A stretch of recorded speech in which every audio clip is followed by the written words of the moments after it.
And we're back with our very first edition of what could possibly be the best show on the internet as far as sports related content. Um, it is Breaking the Huddle, the list. And I'm glad I got Boom, Rico boom. popped on that one. That the reaction is all I needed. As soon as I saw the faces, well, I heard the music and I was like, "What the?" Um, of course, that's Tecmo Bowl. Gotta love myself some Tecmo Super Bowl from like NES and SNES.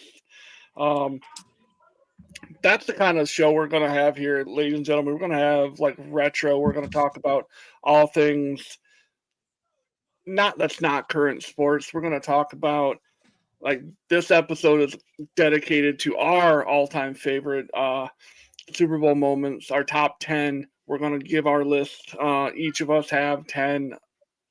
Possibly some of them are the same, possibly not.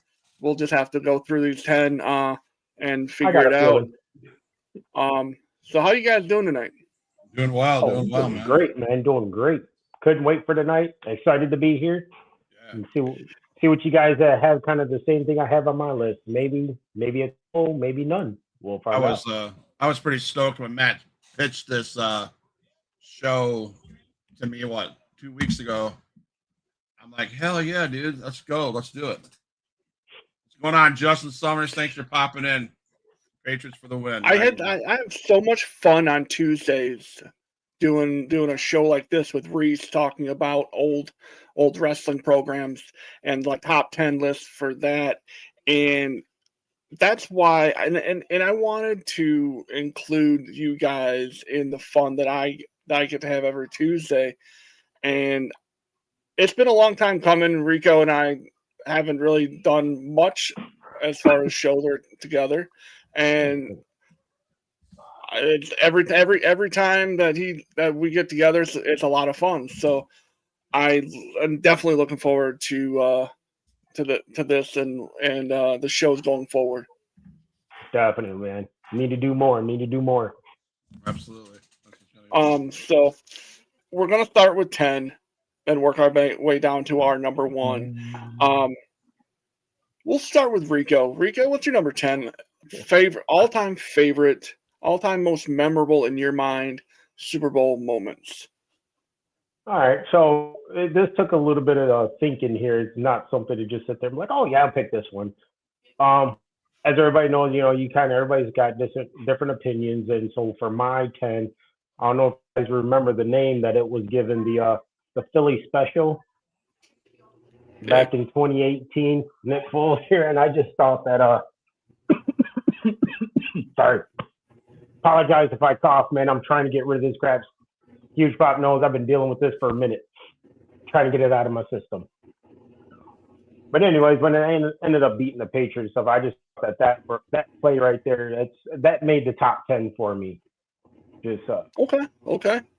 I remember like I was talking to a couple people trying to like put together my top 10 and the Philly special kept popping up on different people and I want to say I was talking to Cody Cornett about it, and he says, "Yeah, it was when Philly ran that play that Tom Brady tried to run, and they actually did it the right way." Yeah. I can hear Cody saying that. I was like, "Wow, spoken like a true Buffalo Bill fan, I suppose." Yeah. Um, But you know what? Nick Foles, that was a great catch.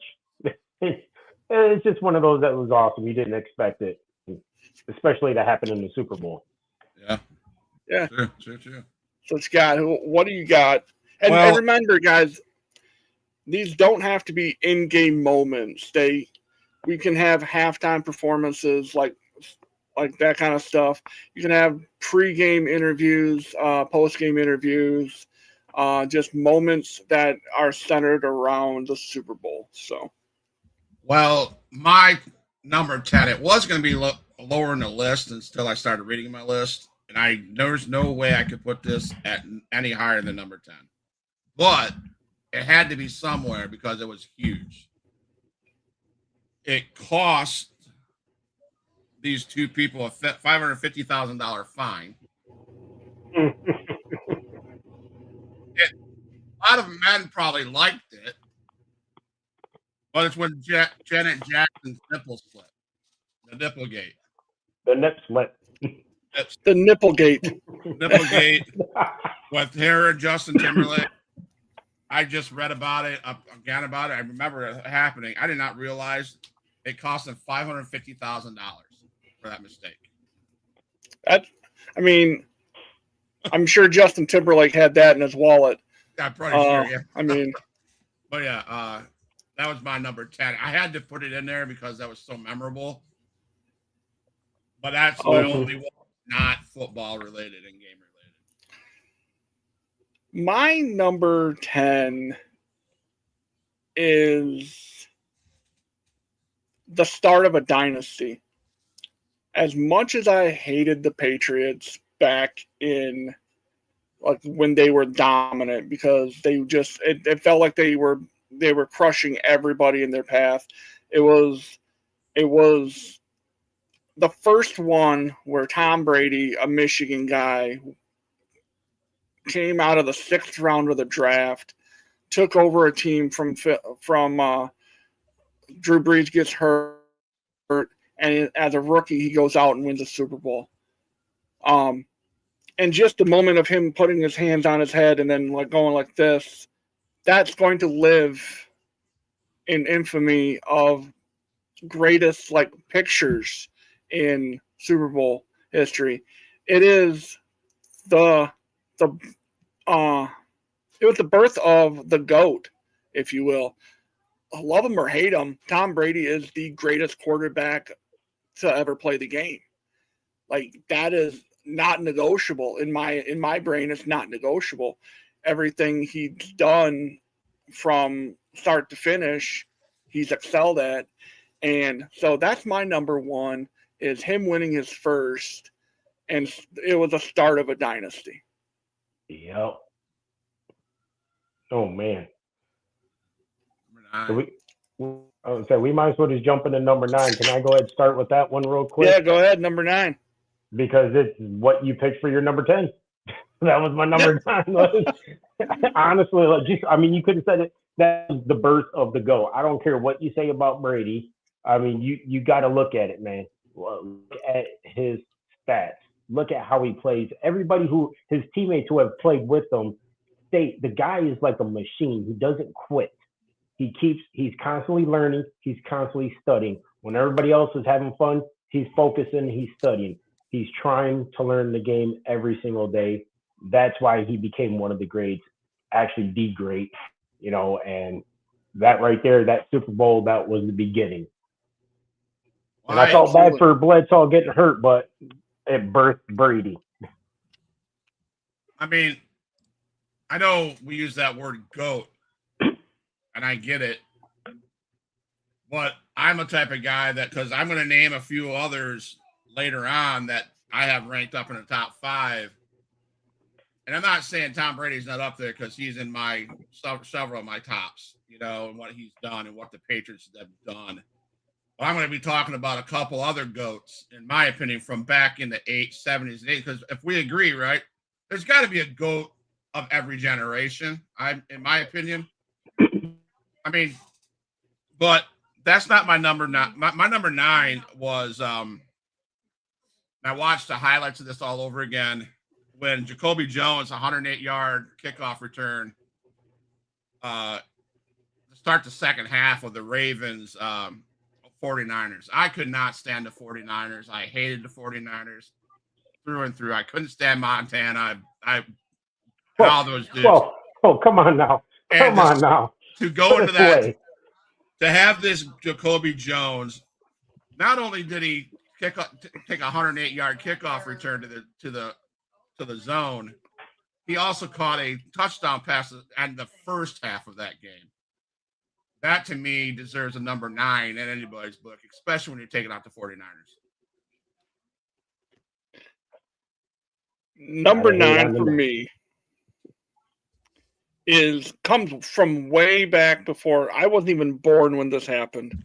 This happened on January 12th of 1969. Wow. This happened in Super Bowl III, where Joe Namath ran off the field with his his finger in the air, Yeah. and symbolizing the only time the Jets to win the Super Bowl. Yeah. The reason I picked that at 9 is because I remember growing up watching football, and just everywhere I looked, it seemed like in every highlight film that I ever saw, it was Joe Namath doing this, running off the field. It was always Joe Namath running off the field with his finger in the air. And to me, that symbolizes what the Super Bowl was. He went out there and he performed at the highest level. Excuse me. And he won a Super Bowl. And that's what we all. I mean, I remember throwing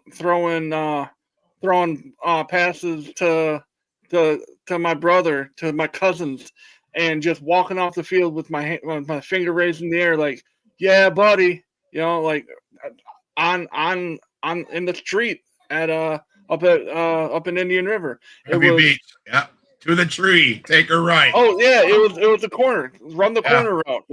Yeah. And just so that's my number 9. It's the symbolism. It shows you what greatness is supposed to be, and it's just an iconic moment that will again. It's Tom Brady doing this. It's Joe Namath doing this. It's like Larry Bird when he was in the 3-point contest in the 80s, shot that last one and just walked away. He knew it was going in. It's those moments that, in my opinion, again, this is kind of why we're talking about these moments and not what's going on now. I think the pageantry isn't there in today's sports. To me, it's not. It's all about making that money, and it's not about the game itself anymore. Right. No, and that's where I agree with you 1,000%, man. It's like when we were younger, the games that were exciting, you couldn't wait to watch them because you knew it was like a gladiator match, the best against the best, and it was awesome to watch. And now it's more about the highlight, the showboating, the money, and it's not really about the game anymore. Right, and that's not even only in football. I know this is a football show. I guess no, it's not. It's not a football show. I know. I agree with you guys both, and I agree with you even more since I watched the on ESPN. It's the Bad Boys and Detroit Pistons just getting up and walking off that floor. Just, it's about against the Bulls, just leaving the Bulls. Whatever, dude, we're out. Screw you, we're done. Or just watching the games that meant something, like the Boston Celtics, Detroit Pistons, those games that meant something. Now it's if you lose, you lose. You don't care. And that's what I hate about this Super Bowl coming up. In the last several Super Bowls coming up, no one, it's about the change. It's about the money you're making. So if the Patriots lose, he'll walk off the field. Yep. Okay. Because he's still got to pay a big paycheck. It's not about the game anymore, and it sucks. Yep, and like Matt was just saying, it's different because, and not to interrupt, but man, okay, so I love football, but I'm more of a basketball fan than anything, and we're just talking. There's a difference in football too, to where back in the day you had. They would challenge each other. They didn't sit there and go hang out afterwards. I'm not saying nobody can't get along, but I'm saying they had that mentality of I'm better. No, I'm better.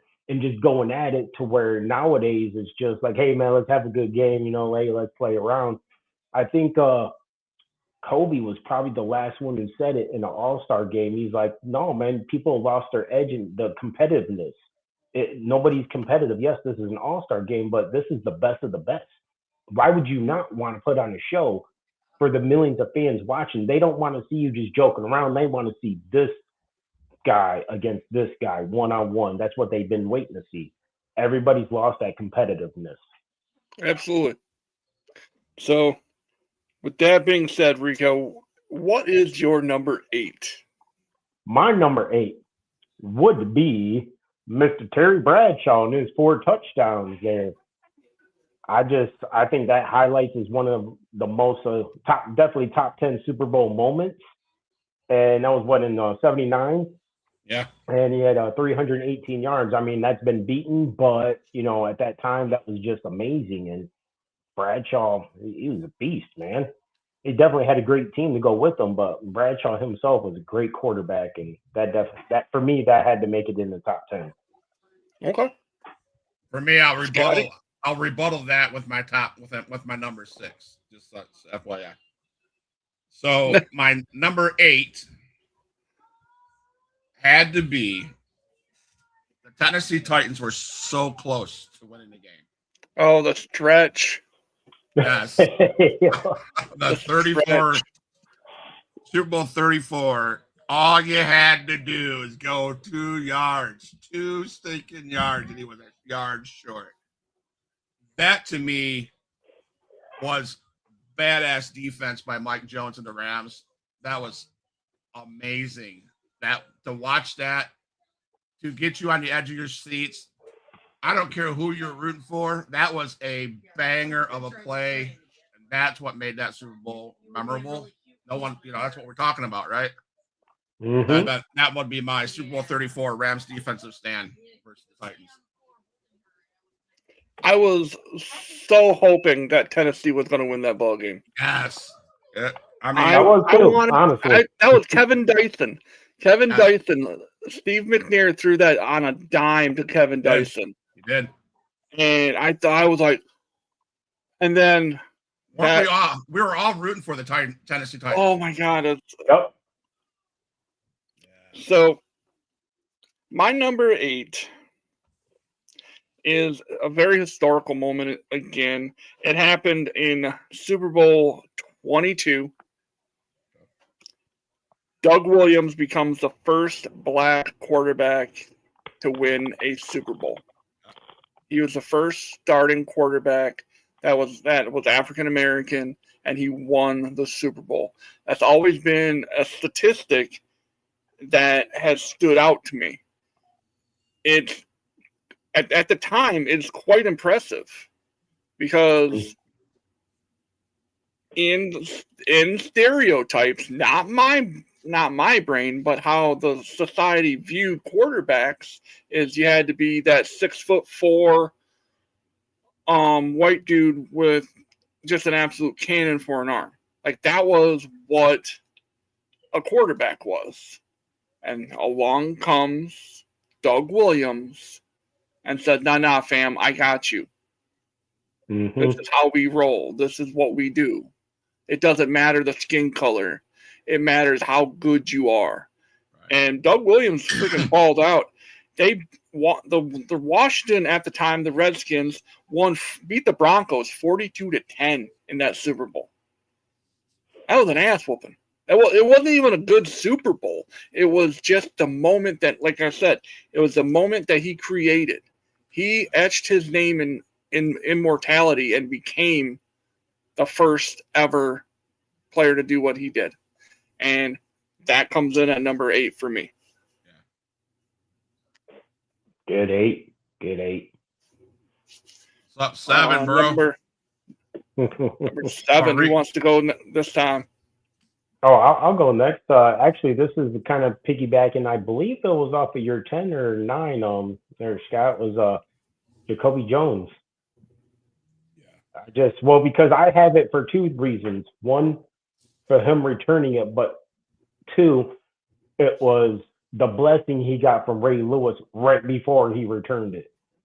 If you go back and watch it, you'll see Ray just kind of giving him a blessing. He goes out and just returns it. And I'm like, because I love Ray Lewis, man. That guy was a monster. If you get a chance, if you have access to HBO Max, right? Mm-hmm. Go watch. They have every season of Hard Knocks. Yep. The first season is the Baltimore Ravens after they won that Super Bowl. Okay. After they won the 2001 Super Bowl or the 2000 Super Bowl. The one that they beat the brakes off the Giants. They had that's when they started the Hard Knocks. And a young Ray Lewis, they were talking to him, and he said, I want one day them to, when they say middle linebacker, I want them, the first thing out of their mouth is to say Ray Lewis. Yeah. And I'm like, well, you did what you set out to do, because I don't care who you are, who you're talking to. I say middle linebacker, you say Ray Lewis. There's no one that touches Ray Lewis. Nope. Just not.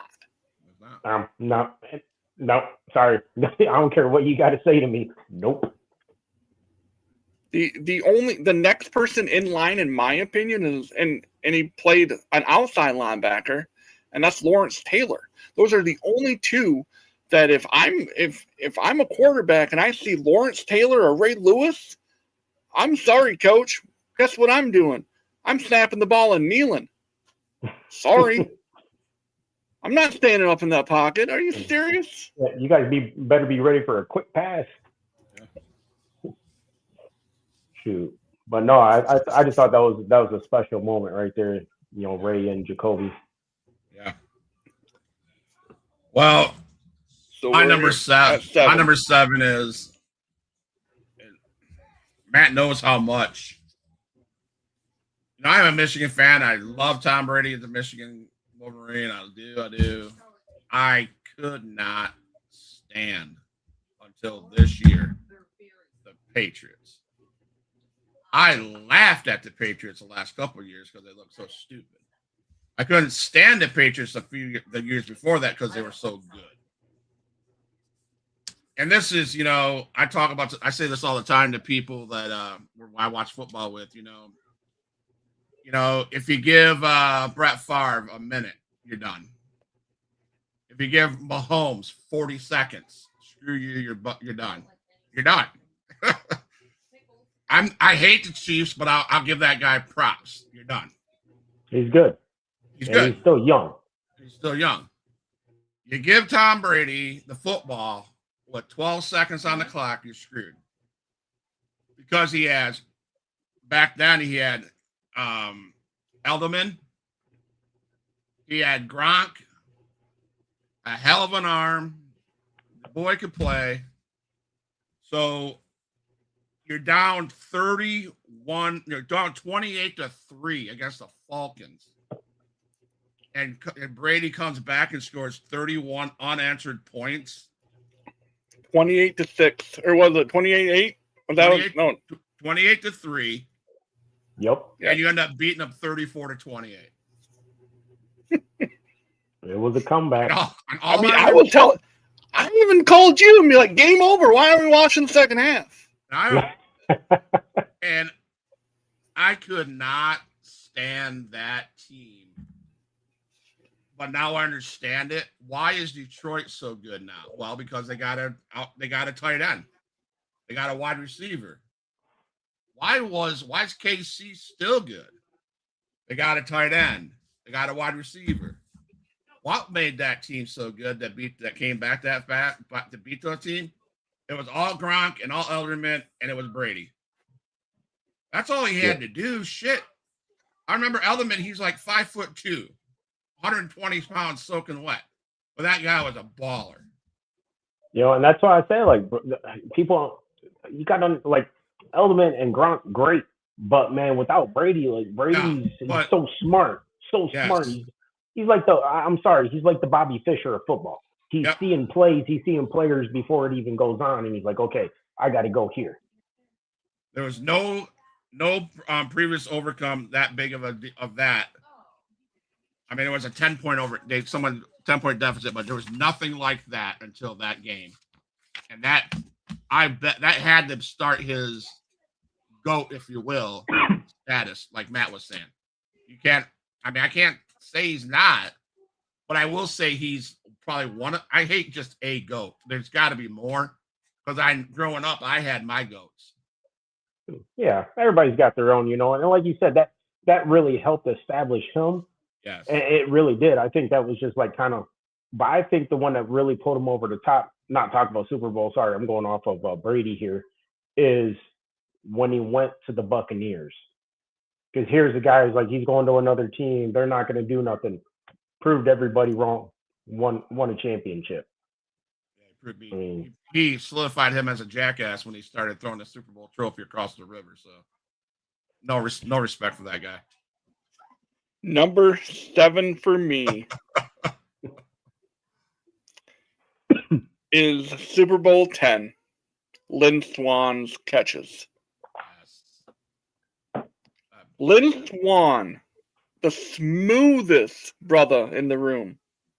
Like the dude, just watch. Like again, I grew up watching all these Sports Illustrated highlight films. Like Scott had tapes. I remember watching, like putting those in the VCR and just watching like these old films, these NFL films, and watching Lynn Swann just tiptoe down the sideline. Just the ball just gets dropped in his hands. He makes a beautiful catch. Lynn Swann performance in Super Bowl 10 is arguably one of the best wide receiver performances in Super Bowl history. Yeah. He only caught 4 passes, but 3 of them were highlight reel grabs. Yeah. And an honorable mention that was kind of summed into this is another Pittsburgh Steeler moment, and that Santonio Holmes toe tap. It was either Lynn Swann or Santonio Holmes toe tap. I went with Lynn Swann because it was a little bit more graceful, and it happened more than once. You know what I mean? So Lynn Swann and then Santonio Holmes, they're kind of just a Steeler wide receiver moments. So I guess tying them in together, just the Steelers wide receiver moments, is my at number 7 for me. All right, man. That kind of almost flows into my 6 then, because I was looking at Holmes, but the one I picked over that was, it's just me biased because I really liked him, was Jerry Rice in '95, Super Bowl 29, when he had 10 catches for 149 yards, 3 set a Super Bowl record with an injured shoulder. Yeah, Steve Young's first and only Super Bowl win. I'm just like, Jerry Rice is just, I loved him, man. Loved him as a person. I thought he was great. Everyone said he was so respectful, and on that field, he just played his heart out. Yeah. He was very competitive, and that's what I loved about it. And just, I mean, playing with the injured shoulder. A lot of people nowadays, they get a hurt toe. I can't play, coach. Man, you're like, you just don't get that no more. Jerry was a beast. Yep. So Jerry at number 6 for Rico. I'm going to have to go with similar what Matt took for a 7 and Rico took for I don't know, number 9, I think. But we're talking about, in my era, 2 of the biggest GOATs as quarterbacks, Bradshaw and Starbuck, battling it out. In my opinion, those are 2 of the greatest out there in that era, right? But that famous 4-top TD with Lynn Swann there, that guy is, right? John Stallworth and Rocky Baylor. You know, Swann had 1 touchdown, but watching that team, and I'm not a Steelers fan now, but I was back then, watching that team, my number 5 is a Steeler moment too. But number 6 was that 4 TD pass, 1979 with Swann, John Stallworth, another good guy, and Rocky Blair. I mean, they pitched Staubach from the Cowboys and Bradshaw and Staubach together. That was a good game to watch those 2 guys. Everybody hated the Cowboys because they were so good. A good pick. That was a good pick. Yes, sir. Number 6 for me comes from Super Bowl 32. The helicopter. Yeah. John Elway's helicopter ride. Yeah. just him taking off, and it showed how badly he wanted to finally break through. Him and Marino, who was going to be the first one to win a Super Bowl between the two? John went and did it twice. Marino never did it. John's helicopter, where he dove towards the end zone, got spun around in midair, and scored. That play in and of itself, bar none, will leave an infamy in every Super Bowl highlight reel you'll ever see. And I remember watching that at a Super Bowl party. That was what, 97, 98 ish. How about that? Yeah. I think it was 98. I remember, and I know exactly where I was. Because we were always out at Uncle Gene and Aunt Julie's house. Yeah, yeah. Always with the Maybanks around watching the Super Bowl. And I remember Zach and I came down, and because of course, what do you do when you're like, we're 13, 14 years old? We're not gonna sit around and watch the game. We're gonna be like goofing off, doing shit, while the adults were watching the game. But we came down, and I remember watching the last 4 or 5 minutes of the game when John Elway did that. I remember the whole house, half the house was rooting for Denver and the other half wasn't.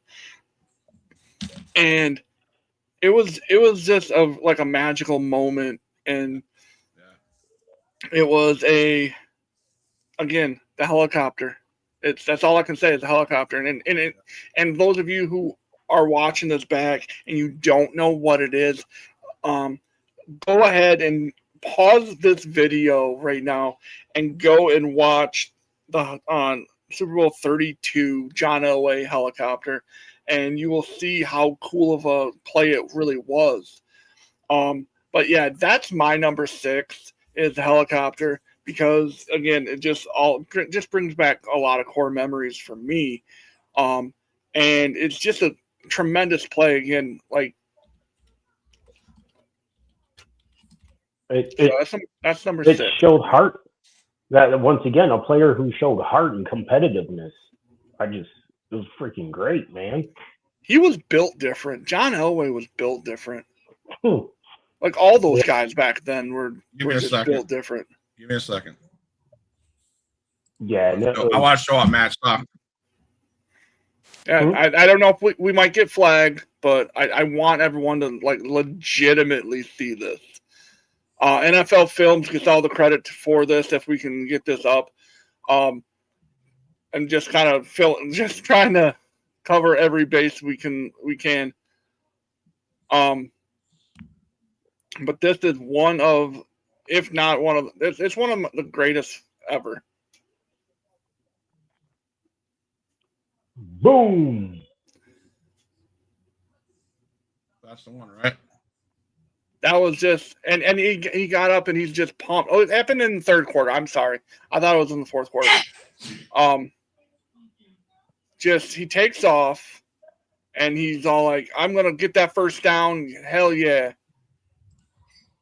Exactly. He laid his body on the line, and John Elway, again, was built different, period. Yep. So guys that are watching the show, please subscribe to the channel. Let's build this up. It's going to be a good show going forward. So now we're heading into the top 5, fellas. We're heading to the top 5. I'm kind of excited for this. Number 5, Rico, what do you got? Well, before I get to that, I got to pay respect to Marino, man. I think everybody kind of just because he didn't win a championship, you got to put him up there as one of the toughest, one of the greatest quarterback never to win a title. Greatest quarterback never to win the title, period. I have to say that, man. That guy's great. So, actually, my number 5, back in 2008, pretty sure, Matt, you remember the name of this one, the helmet catch. Oh, God. David Tyree. David Tyree, Eli Manning, man. That, for me, that made the top 5, because I was just like, did that just happen? Did he? Yeah, he did. And that was just sweet. It was sweet how it happened. And I was like, I guess it was just the excitement in the moment. Like that was what you call a number 5 banger for me. It got me going. Like I was so excited to see that. And plus it was because they were so the underdogs in that game. The play as a whole was insane because Eli Manning was practically sacked. Yeah. They didn't bring, and he ducked out and he just chucked it deep and just off the top of the head caught the pass. That's great. That's a great number 5. I picked my number 5 as because back in the day, this team was grit. They had a running back that was phenomenal by the name of Franco Harris. Pittsburgh Steelers. He only had 46 yards in this game, but the touchdown it was a 46-yard. He broke it out. I don't know if anybody's seen it. Watch the highlights. He won touchdowns, but he made people pay. He was in there and he had all the attention around him, which opened up better plays for the Steelers to be able to score otherwise. But he, to me, we're talking about players, he was key to that Super Bowl run, both in 79 and in 80. So I couldn't leave him out of there. He might not have had that 100 yards or 200 yards like these running backs do now, but boy, was big and boy made a difference, and especially in that Super Bowl where he scored that one touchdown. So I had to give it that my number 5. Franco Harris's immaculate reception was in the AFC championship game. Okay. So that play, if you watch football, you cannot call yourself a football fan if you don't know what the immaculate reception is. Yeah. like I hate to be that guy. I hate to be the old head gatekeeper. You cannot say that you're a football fan if you don't know what the immaculate reception is. We're gonna see. Come on. Just in case people don't know. You know what I mean? Okay, hold on, man. Well, show the play. He's like, we're gonna teach you guys today. Teach you some lessons. I don't care if we get fined. I really don't. Hey, listen, I'm just here so I don't get fined. I'm all about that action, boss. So number 6, or number 5 for me, is actually. Let's see the immaculate reception. Dun, dun, dun, dun, dun. I'm telling you right now, that looks.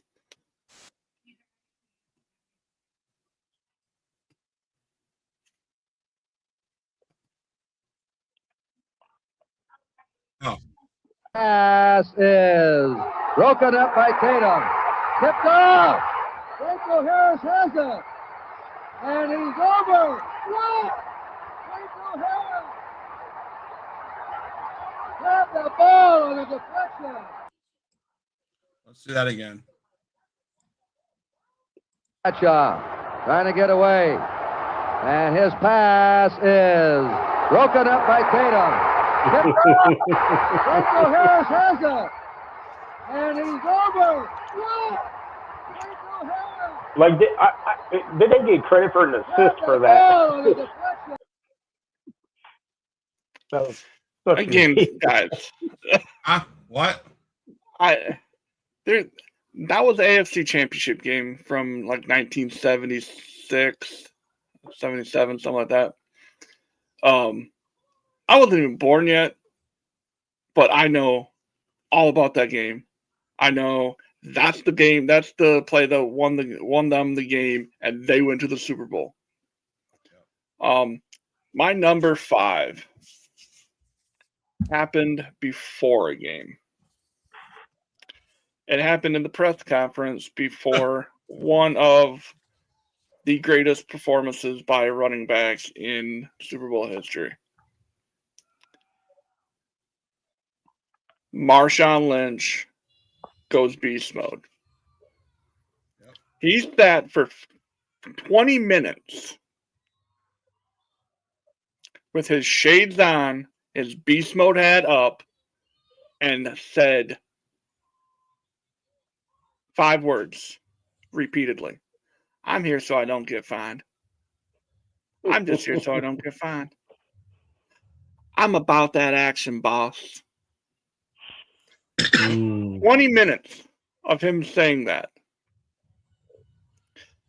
That, to me, deserves a top 5. That's my 5. Because it showed, again, we go back to the larger than life characters that I grew up with. Marshawn was beast mode. Marshawn was that larger than life character. We had Joe Namath doing this, running off after he won a game. We had Tom Brady doing this because it's unbelievable that he won a Super Bowl as a backup quarterback. That is my number 5, Marshawn Lynch, saying I'm all about that action. That just him being Marshawn being Marshawn. It is arguably next to playoffs is the greatest football quote ever. So that's my number 5, Marshawn being Marshawn. It's just it's personal. It's just a personal bias, I guess, on that one. So yeah, well, that's the beautiful thing about these lists. Like, these are our personal lists, like, we're not trying to argue with, it's our personal list. Everybody's gonna have different, but I love your list so far. Number 4.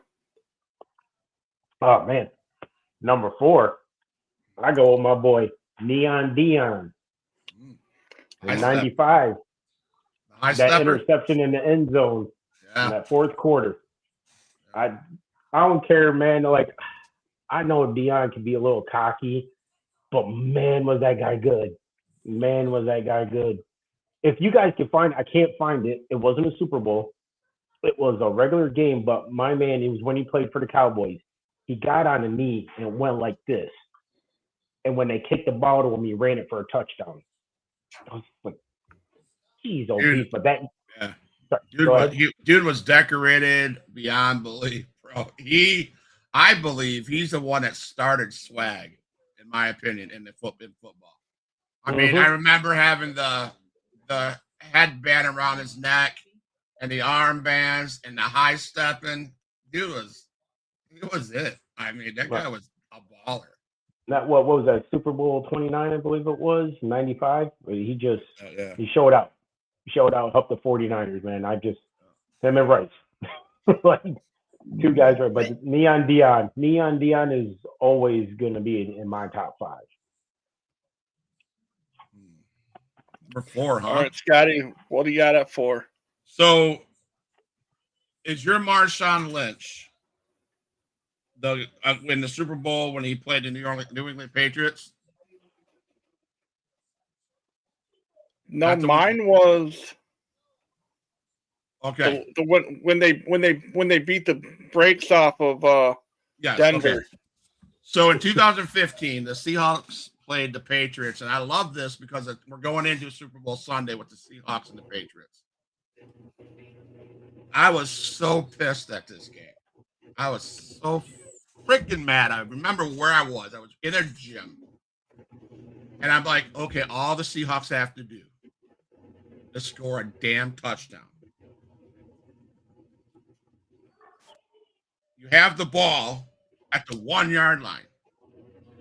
And I think it's over, right? Because you have Marshawn Lynch, the baller. And they decide to throw the fucking ball on the 2-yard line. Just the tricks from New England intercepted the damn thing. And I lost a bunch of money. I had a bunch of cold ice water poured on my freaking head. I was so mad. I'll never forget that.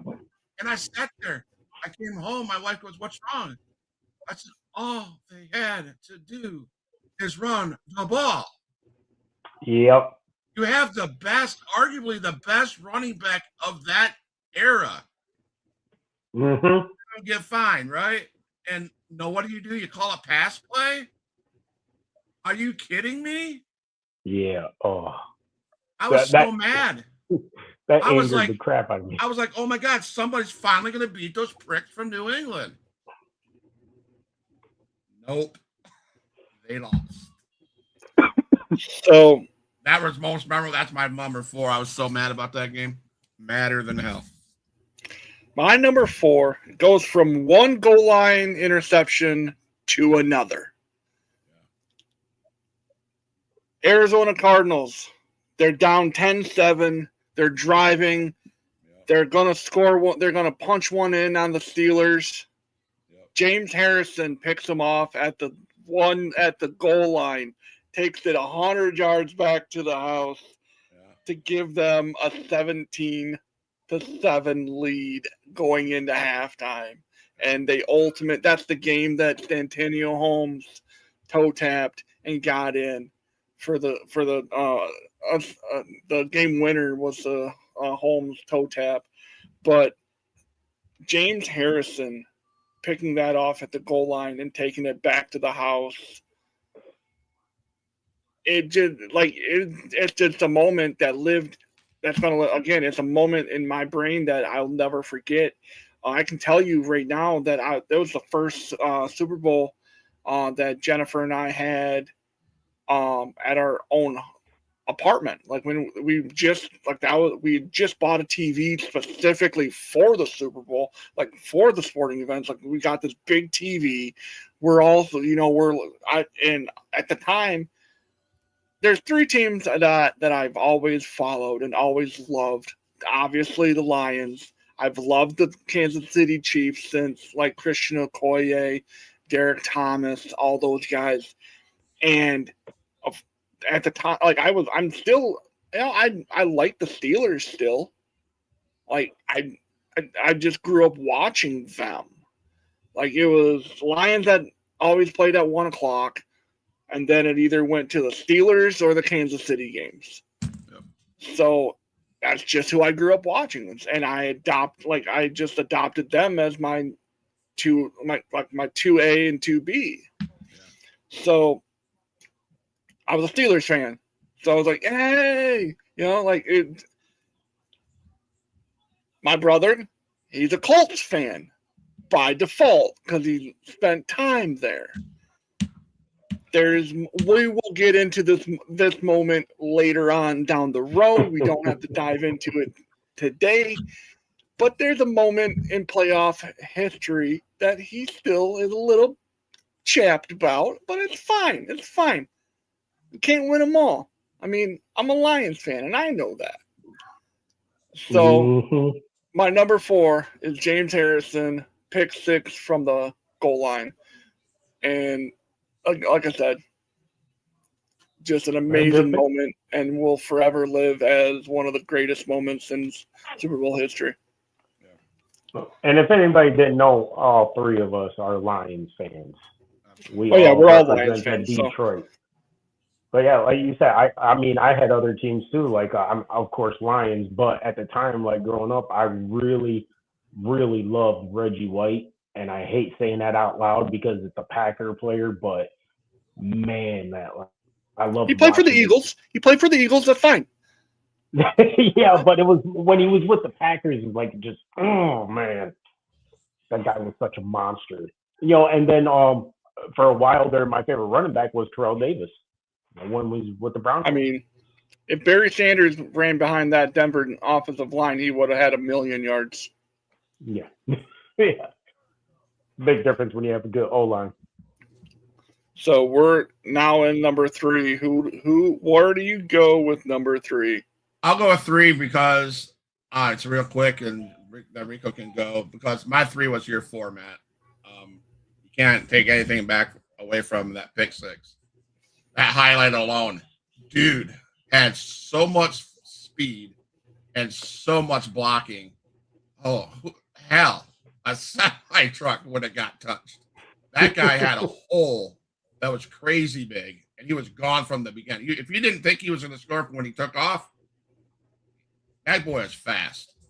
You could see it. Yeah. That was a highlight and a half. So that was my number 3. So go ahead, Rico. So my number 3 is I mean, somebody who we've kind of already talked about. It was hard for me because I still don't know if I made the right choice. But anyways, my number 3 is Ray Lewis in the 2001 Super Bowl when he had 5 tackles, 4 pass deflection, and the guy. And I wrote this down in my notes because it stood out to me because everybody said it to him. We talked about it earlier, Matt. He is the gold standard of defensive dominance. Yeah. A defensive player got the MVP. Like that I guy. want to say he's the only person ever to win. I think he's the only defensive player to ever win an MVP. Wasn't that game in the Pontiac Silverdome? Wasn't that game in Detroit?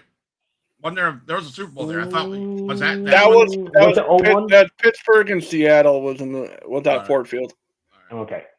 But yeah, that was my number 3, and that was hard for me to put it at 3. I wanted to put him higher, but 2 other ones I hold higher. But Ray Lewis, man, like you said, you can't mention middle linebacker without Ray Lewis. You just can't. My number 3 is a moment and a team kind of combined. The team itself was a team that went 4 consecutive years to the Super Bowl. Didn't win. They're 0-4. And the moment is Super Bowl 25. Wide right.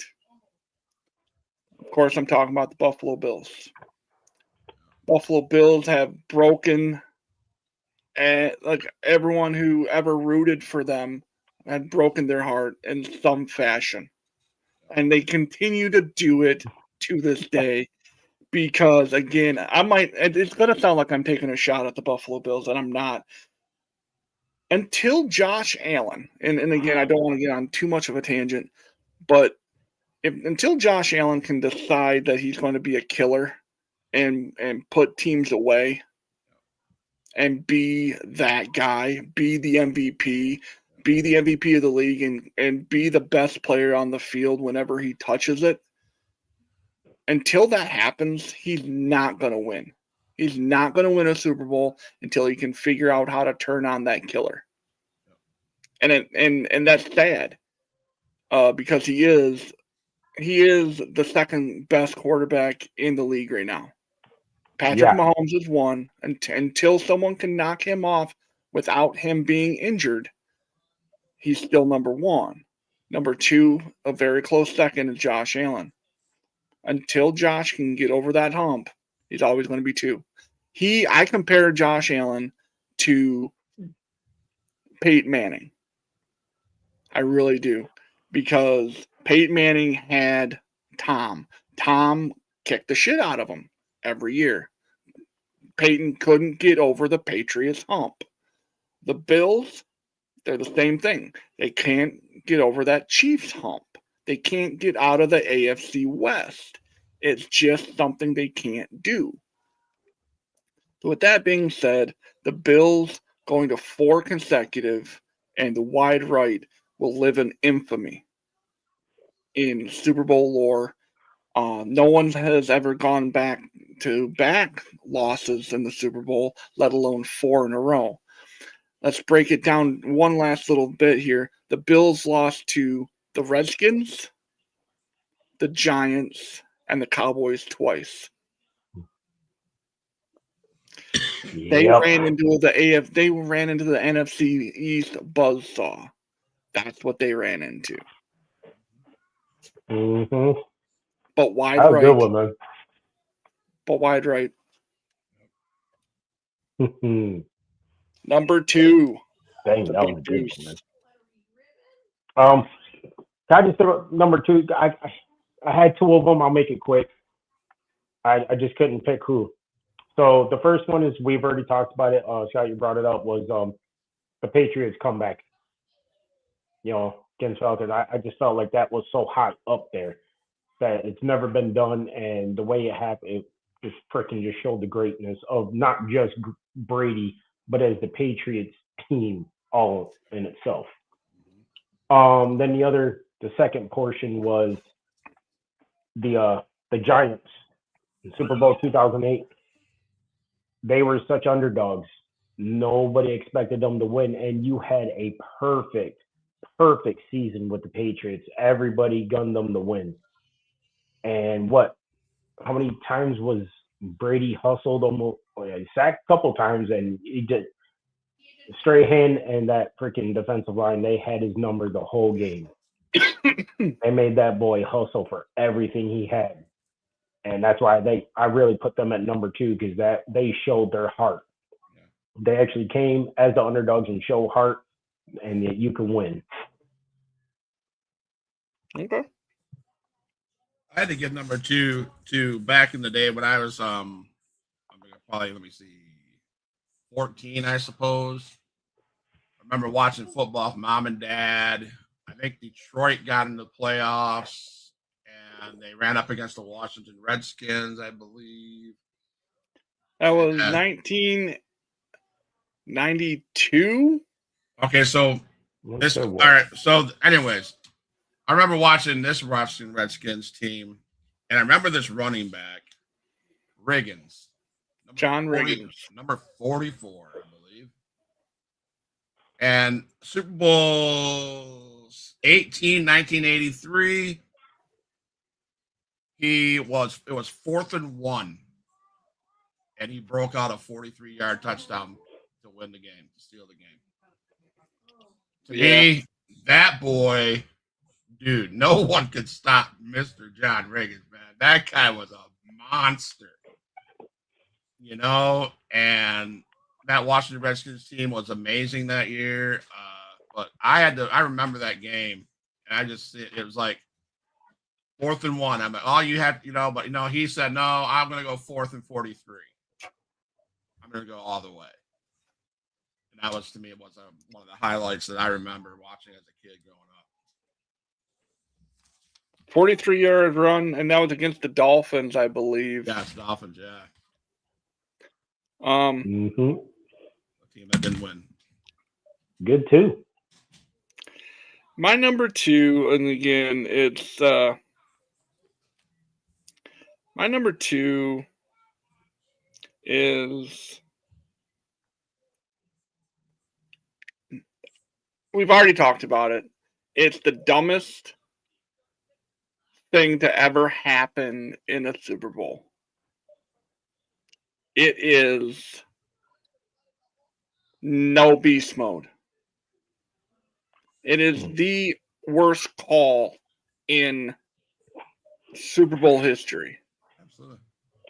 Pete Carroll should wake up every morning, have his cup of coffee, and call Marshawn Lynch and apologize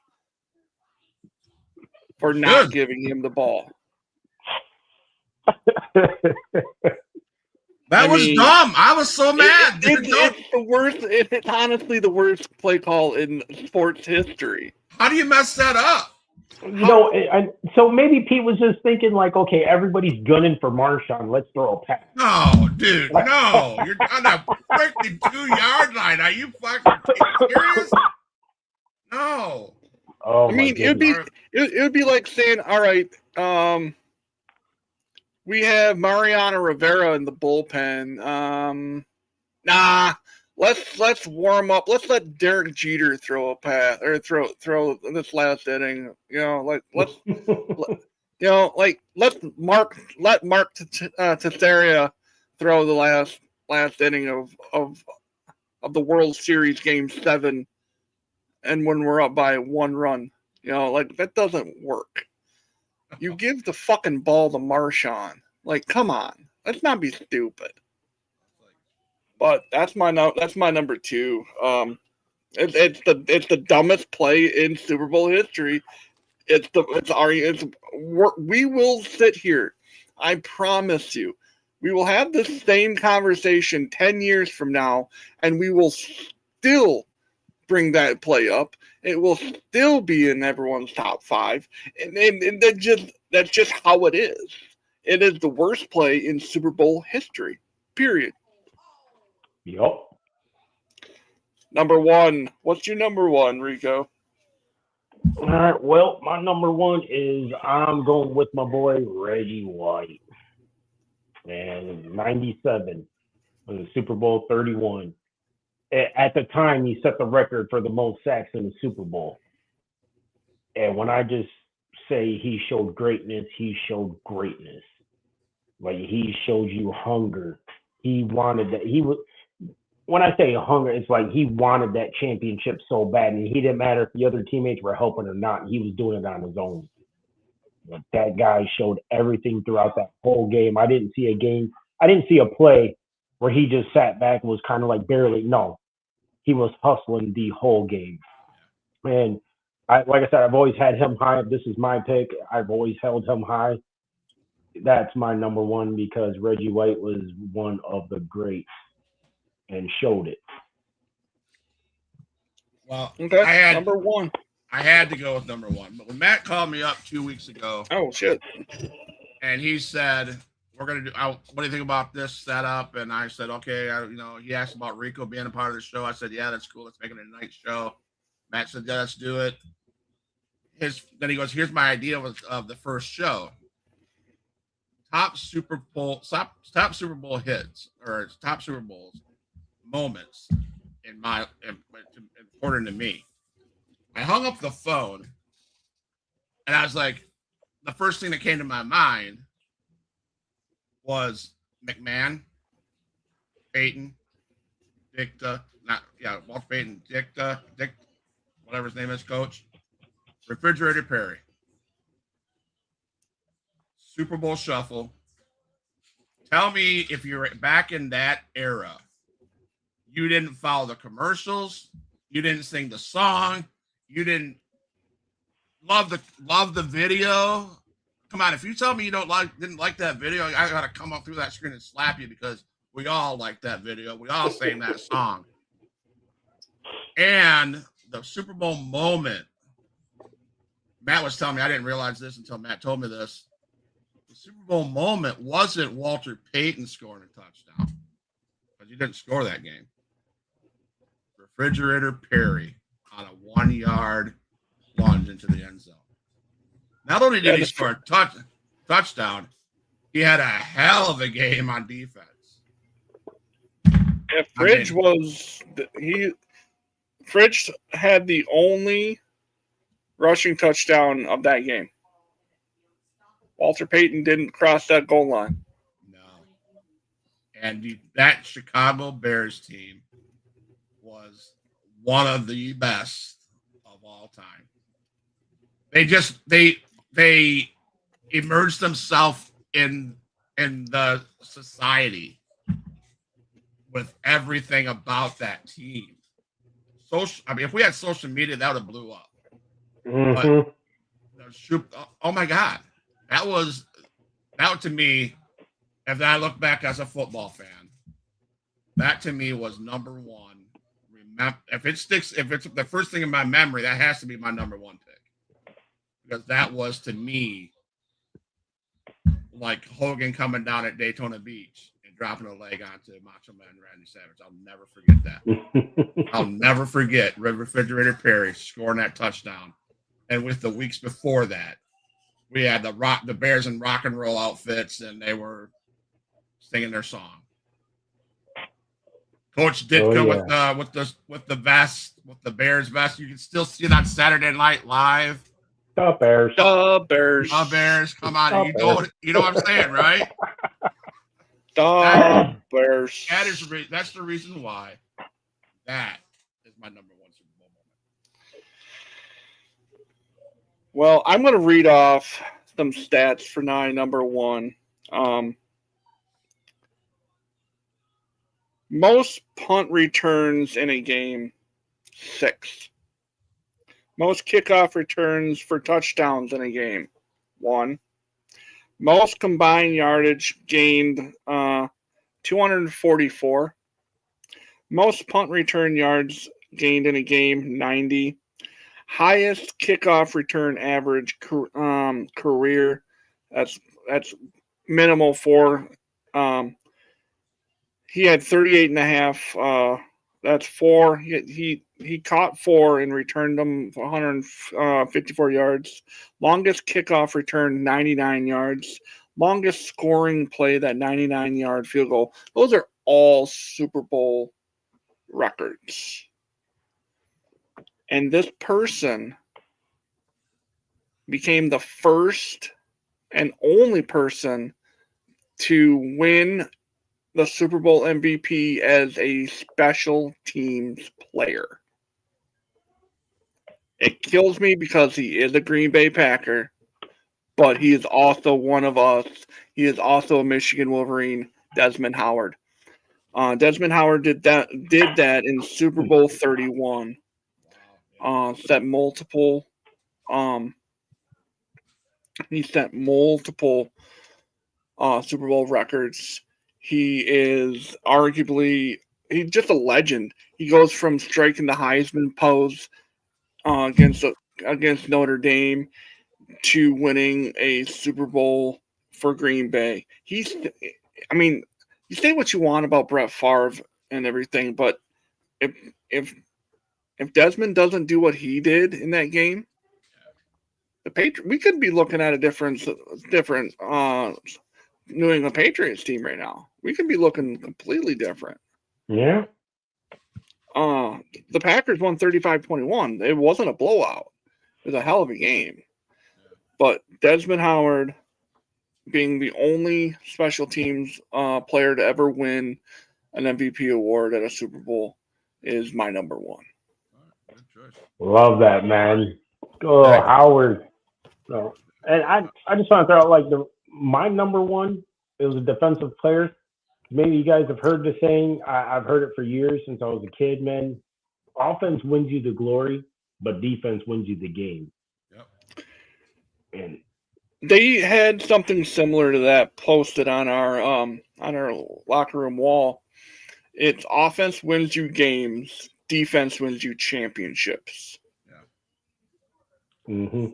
That's why I hope Patriots defense steps up this Sunday and beats those guys. Oh, he hopes, all right. He really hopes. This is the best part. This is the best time of year because this is no matter what, I'm always on the opposite side of the fence when it comes to the Super Bowl pick with my brother. Always. It doesn't so you're matter. on my side this year? I'm taking Seattle. I don't Oh, think me and him have a nice wager. I don't think Patriots have the defense to handle We'll see. Jackson Smith and Jigba, Kenneth Walker, Sam Darnold just killing it, showing not only the league but Minnesota why they should have kept him and not wasted their time on our boy JJ McCarthy.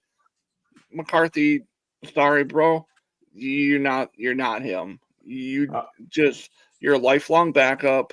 Realize what you really are. Take a seat and let Minnesota do what they got to do to get beyond you. Yep. There's nothing that the Patriots can't handle.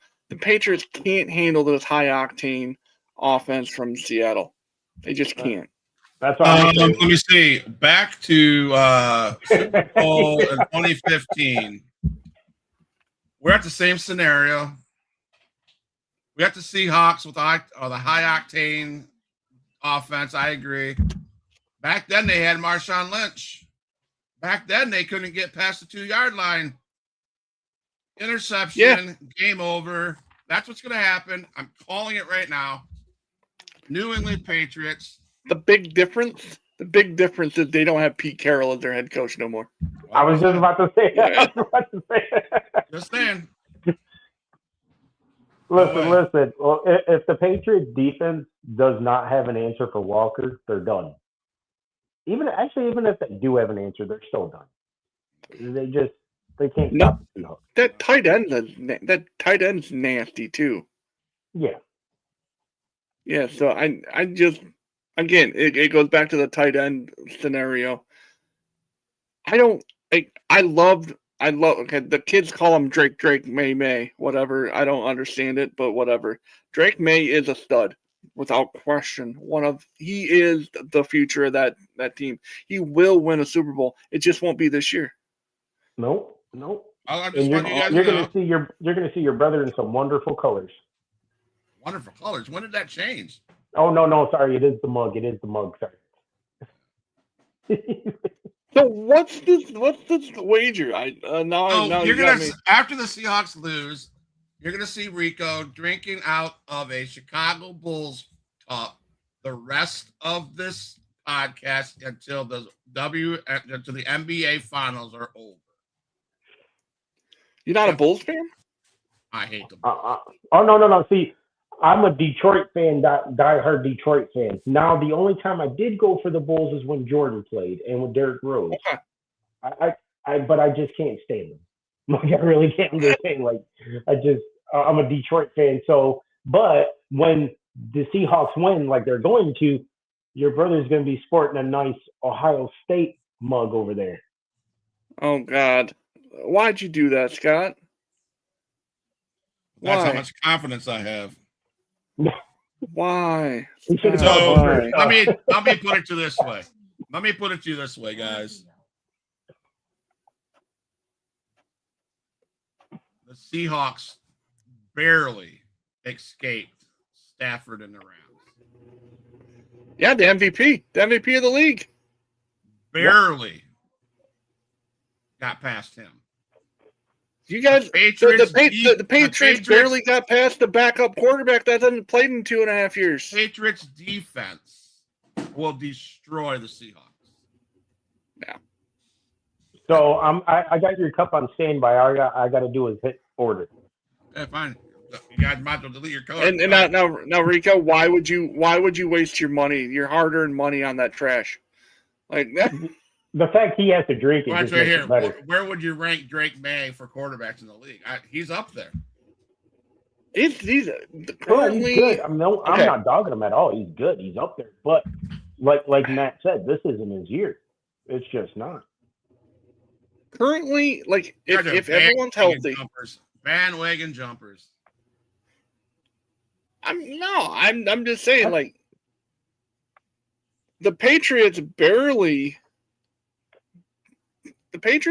got past a quarterback who is legitimately hasn't started a game in close to 2 years. In a snowstorm, bro. Okay, we'll blame it on still 2 years of rust. In a snowstorm. If there was no snow, Drake May would have blew out that team. The Broncos were winning. And then the snow came up, and then snow settled in. If anything, I can make a case. If anything, I can make a case that if the snow stayed away, the Broncos would be playing, and we'd be talking about Stidham versus. Yep. You know, like it. Okay. If anything, Drake May liked the snow and was able to exploit it. Neither team could have moved that ball in the blizzard. So I'm just saying. I disagree because the Patriots did just fine moving that ball. Okay. Because they got the first downs. Once they got the lead, they continue to get first down after first down after first down, keep that clock rolling.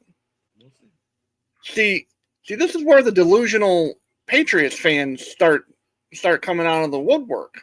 Is they see one thing. I have no dog in the fight. I can give a shit less. I just see Drake May was able to roll out of the pocket, scramble, get that first down. Jared Stidham, or whatever his first name is, Stidham, didn't have that wherewithal. He's, like I said, hasn't taken a snap in 1.5 years, and he didn't know his ass from an elbow. So I would hope Drake May was able to win that ball game. We'll see. I'm just saying. No, we'll see, man. I say the same thing. Like, I ain't got nobody in the fight either, but game recognized game. Well, you're gonna have somebody in the fight when you're gonna get that when you get your Chicago Bull Cup and drink out of that cup, because I'm telling you, it's gonna be a 10-point victory for that. New 10-point victory. Yes, sir. Nah.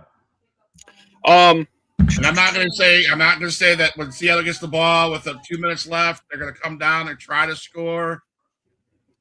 Maybe it's a 6-point victory because they're going to try to score. They're going to be on a 2-yard line, and all you got to do is do what you got to do, and yeah, mess it up like you did years ago. I'll even say this for you: if that was to happen, same scenario was to happen. Thank you, Shane. Green Bay was in the MVP conversation for a reason. Okay. They will be competitive Sunday. They also have the best rated defense in the playoffs. The Chicago Bulls. So Drake May was if that play happens. What team beat this year's MVP? The Seattle Seahawks. The Seahawks beat the Rams. Beat Matthew Stafford and the Rams. Because the Seahawks haven't played a defense like the New England Patriots. Just saying. What are you talking about? Rams defense is eating people. Yeah, okay. I'm just saying, New England Patriots team's defense will chew the Seahawks up. I say Patriots does have a good defense. Not dogging them whatsoever, but they're just not going to win this one. Rams also have like the 17th ranked defense. So what are you talking about? Number 1 defense in 17. That's a far cry. I'm telling you, the Seattle Seahawks. Why to make it so far? Yeah. Why? Yeah. The same. Because if they had one of the worst defenses, they wouldn't have even made it that far. They have a stellar offense, so that's probably how they made it that far. They have the MVP. You got to stop people from scoring to win the game. Well, they didn't, did they? Because they want to get it. I mean, it was 17-13 at half. I'm just saying. I think it's going to be. No one scored in the fourth quarter. I'm just going to say it's going to be closer than you guys think it's going to be. I'm not saying it's going to be a blowout, and I don't want it to be a blowout. Oh, I hate when it's a blowout. I need to see a competitive game. That's what I want to see, a competitive game. Think that JSN, I just don't think that how explosive of a player. I don't the Patriots have not played anybody in this postseason so far with a player that has the explosiveness of Jackson Smith-Njigba. They just have not played a team with that level of talent. Sam Darnold, it's like Sam Darnold when he was throwing to Jay Jettas. I think it's a little. JSN runs his routes as crisp and as smooth as anybody in the league. Probably the best route runner in the National Football League right now. There's no one that can compare to him. And I don't think there's anyone in that secondary right now that, so you put Christian Gonzalez on him. Okay, then we got someone else on the other side that'll burn you. And then you got to worry about Kenneth Walker out of the backfield. Just saying. Like I just don't think. I just don't think that he. Okay, then don't Shane. I'm glad that you're here, and don't take this the wrong way. Don't trust Sam Darnold. Then be the New England Patriot rider that you seem to be. That's fine. Have fun. Watch the Super Bowl. I'm just pointing out facts. I think Sam Darnold, his time with that he spent in San Francisco, has turned his life around. I truly believe so. He has gone from a bottom 4 quarterback in the NFL. He has been a journeyman this whole time. He found himself in San Francisco, got a chance to learn under Brock Purdy and all those, and got a chance to learn from Kyle Shanahan and just the organization that is a very good organization in San Francisco. And now he's in a position where he has a very good head coach, a very good offensive coordinator, whom also after this is heading to Vegas to start rebuilding the Raiders. There's just so much going on right now, and I think Sam Darnold is in the best place he could ever be, and I think he's going to end up being. He's going to show all the naysayers. He's going to back in a couple years ago. It's going to be length. Let a naysayer know. Mm-hmm. Length. Let a naysayer know. See, I think you both said this statement. Offenses win games. Defenses, New England Patriots, #1 defense in the league, wins championships. And that's all I'm going to say. So, like I said, Patriots do have a good defense. I never knocked them. I told you, remember, I said they're going to win. I said Patriots are going to the Super Bowl. But I don't think they're going to get past the Seahawks, man. It's not. I just don't think they won't get past the Seahawks. I hope I'm right. Yeah. So that is episode 1, ladies and gentlemen, of Breaking the Huddle, the list. Next week, I'll post something on social medias. I'll post a video on TikTok and I'll give something to Scott for next week's show. It's going to be every Friday night, 9 to 10, 10:30. We're sitting at the 10:30 mark right now. It's going to be an hour and a half of us three shooting the shit about old school sports, old school video games, and that kind of stuff. And thank you, Shane.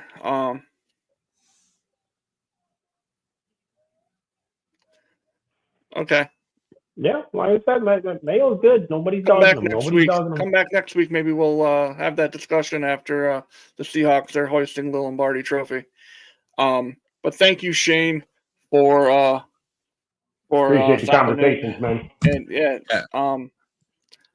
hit that follow button, guys. Hit that follow button. It's nothing. Put it this way. Put it this way. Nothing will ever compare to a Minnesota Vikings game from 1996. That day will, yeah. Anyway, thank you, Shane. Thank you, Matt, the Duelist. Thank you, everyone else who's come and watched our program for this last hour and a half. It's a lot of fun. Check out everything that Huge Pop Entertainment has to offer. We have old episodes. We've talked to guys like Ken Anderson in the wrestling world. We talked to Nick, Kyoto. We've talked to several other legends in the game and a lot of future legends in the world of wrestling. We've had guys like Thomas Brown on. He's an all-pro left tackle for the Detroit Lions. We've had Darren Madeley, former national champion goaltender for the Lake Superior State University Lakers. We have current closer, do believe, for the Baltimore Orioles, Grant Wolfram. We had him on 2 years ago. So we're working towards getting others to come on to this show and our other shows. I have a show, or Scott's got his interviews throughout the week. Do you have anything next week? Monday, Tuesday, and Wednesday, yes, we have some shows. I'd have to give you the. I know Tuesday's a Raw recap. I think Logan Price is on Wednesday. Nothing on Monday so far, but Logan, come on board to watch the Logan Price one. I'm super stoked. He told me on the phone, and I'm going to post his promo. He's not only going to tear the fourth wall down, and his words were, I'm going to obliterate that motherfucker. Mm-hmm.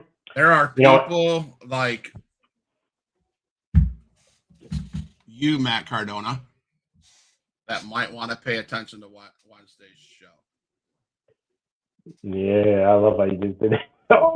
And one of my favorites just because I love the guy we recently had, about a month ago, was Buff Bagwell. Oh Buff yeah. is just love Buff, man. That guy was awesome. There's a lot of things coming up the pipe. I think 2026 is going to be a huge year. Every Tuesday. Yep. We didn't do it this week. Things happen. We have Blood Feud Radio, Reese or Rudy Poo Wrestling on TikTok. His Reese is my dude from the UK. We do a show. Going forward, like once we get settled, I got news. I'll talk to you guys off the air about it. But the background will change in the next month or so. If that's a hint for anybody. Anyway, Tuesdays from 3:30 until 4:30 ish, we talk. It's called Blood Feud Radio, and we talk old school wrestling. We find lists on the internet and we break them down and we just tell people that they're wrong, because that's what we do on Blood Feud Radio. You're wrong, and if you don't like it, well, we have a little phrase that we just fire us, you fucking mark. So we got that going on Tuesdays, and then now we're here. And then Thursdays in the fall, you'll see this guy and this guy doing it again for our football Friday or football. That's the original Breaking the Huddle. We'll do that where we break down all the games for the week. So that's Huge Pop Entertainment. Yeah, every day, but and you know what? You know what? There's just one quick thing that I want to say. Be a fan. Just be a fan.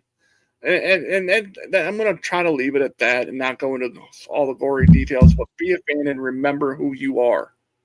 Right. You're a fan. We watch sports. I might think that I'm an analyst from ESPN, maybe, and in some previous life I could have been. But in the end game, I am just a fan. Yep. Scott's a fan. Rico's a fan. Shane, I'm assuming you're a very, very knowledgeable individual. You're a fan. Anyone who watches this show, we're just fans, right? So let's keep that in mind and just enjoy everything for what it is. Yep. That's about all I got. You guys have anything? Oh man, appreciate you guys for chiming in and just paying attention and going along with us and our nonsense, just talking to each other. And just like Matt said, man, just remember who you are. Be a fan. Don't make me break out the Moana song. Come on. No, be a fan. Be a fan. Yeah, I mean, it's just our opinions. No judgment. It's judgment free here. Even when the people come in the chat, it's judgment free. And we're fans and we're brothers. And yeah, man, just be a fan. Like, enjoy the sports. Okay? Olympics are coming up. Enjoy it. Root for who you want to root for. So be a friend. Tell a friend. That's the best thing about being a fan is, like, you're not always going to agree with somebody else. That's the beauty of it. Yeah. It's the competition. Enjoy it. Yeah, Don't be get respectful. mad. You know what? I have a boss that's a Bronco fan. I have a boss that's a Packer fan, and I give those ladies shit all the time. But it's fun, right? I joke about. I seem like I was raising my voice when I was talking about the Patriots. I really don't give two shits who wins the game, but I want the Patriots to win the game. I'd rather see that, but that's it. Be a fan,